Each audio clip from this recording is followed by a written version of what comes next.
a interpretar. Este es otro ejemplo, por ejemplo, aquí ellos ven que sí tiene una actividad a nivel del mediastino y hacemos un estudio de PET de control y en el estudio de PET de control vemos que todavía tiene afinidad por el biomarcador.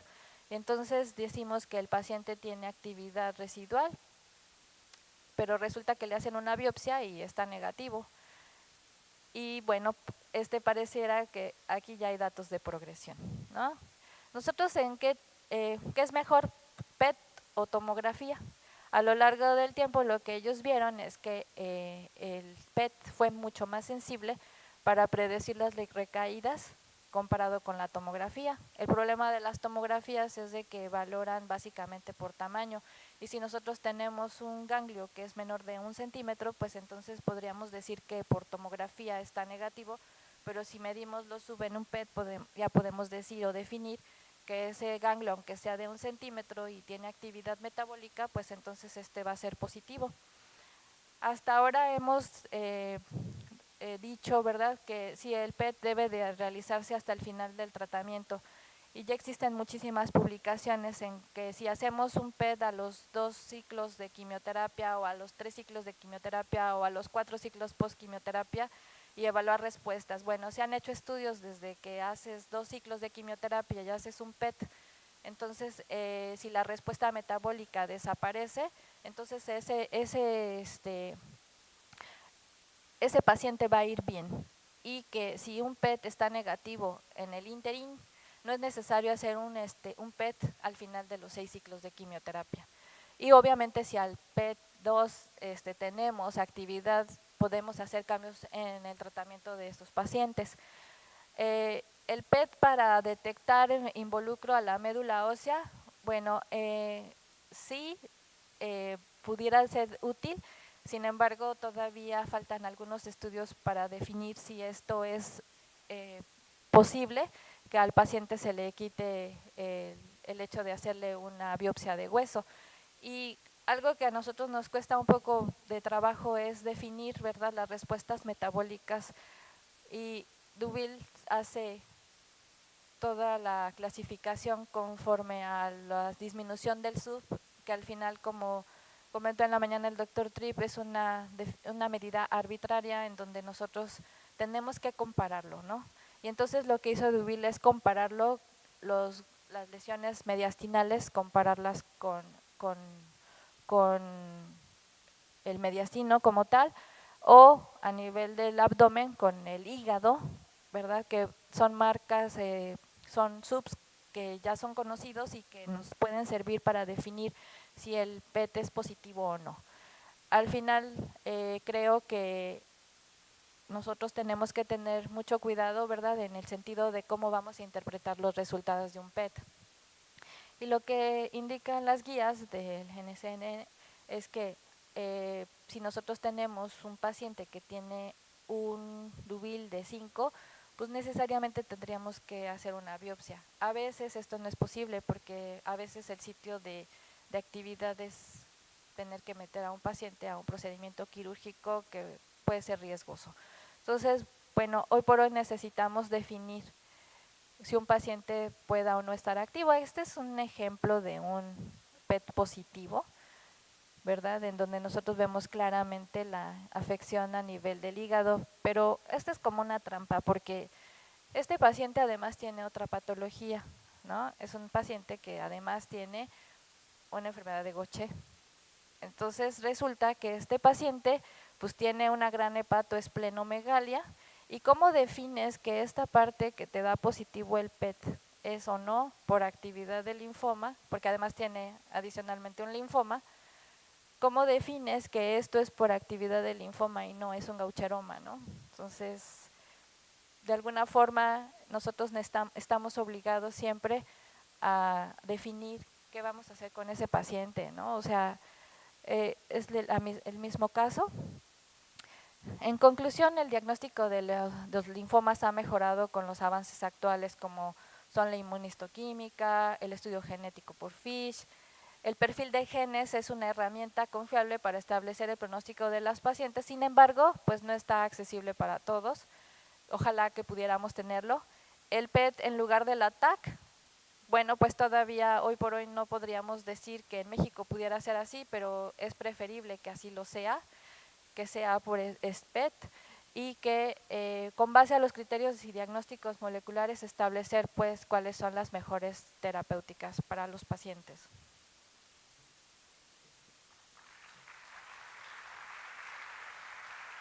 Y agradecemos al doctor Time Musher que suba al estrado para hablar en la tercera fase de este simposio sobre terapias blanco en linfoma. Buenos días. Gracias, doctor, por darme la oportunidad de estar aquí con ustedes. Como escucharon, los linfomas. Esta es una época muy interesante porque tenemos conocimiento, información de esta enfermedad y lo que sabemos ahora, este conocimiento se ha incrementado. Ahora sabemos de la biología, estamos aprendiendo acerca de las nuevas conductas, estamos teniendo nuevas herramientas patológicas, también tenemos nuevas herramientas radiológicas, nuevas herramientas en la radiología que nos ayudan a poder establecer el diagnóstico, que nos ayudan a poder establecer el pronóstico y que nos ayudan a poder dirigir el tratamiento. Una de las cosas importantes es poder ver si todo esto y cómo toda esta información se traduce prácticamente en el cuidado de un paciente. Y de esto se va a tratar mi plática. Me voy a concentrar en el papel de este nuevo anticuerpo CD20, obinutuzumab, para linfomas no Hodgkin. Vamos a hablar acerca de inhibidores de moléculas pequeñas, BTK y BTCL2, especialmente estos inhibidores para linfomas no Hodgkin. Y también vamos a ver el papel de algunas terapias dirigidas a células como CAR-T o terapias modificadas CAR-T para linfomas, y también información del papel de brentuximab para linfoma de Hodgkins. Vamos a comenzar entonces. Este es un caso de un hombre de 70 años que tenía antecedentes de linfoma folicular grado 2, estadio 4A. Se le diagnosticó hace más o menos un año. Ahora llega con dolor abdominal mal localizado. Verificamos su recuento, tiene una anemia leve y creatinina elevada. El ultrasonido nos muestra que los riñones están inflamados, hidronefrosis bilateral, y vemos aquí gran adenopatía en el retroperitoneo. Esto está ocasionando que se atrapen los uréteres y que tenga una insuficiencia renal. Entonces, ¿cuáles son las opciones para este paciente?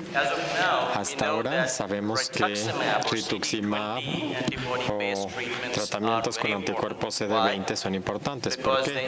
Pues porque mejoran la tasa de respuesta, también mejoran la duración de la remisión o sobrevida libre de progresión, y mejoran también la sobrevida global. Este es un hecho establecido. Y algo de información adicional es que si un buen patólogo lo estudia y lo ve y diagnostica correctamente como linfoma folicular grado 3B, hay que tratarlos entonces con doxorubicina o antraciclina. ¿Por qué? Porque históricamente estos pacientes están mal, y cuando agregamos antraciclina al esquema, la sobrevida mejora tanto como si fuera grado 1, 2 o 3A, y eso es lo que se sabe.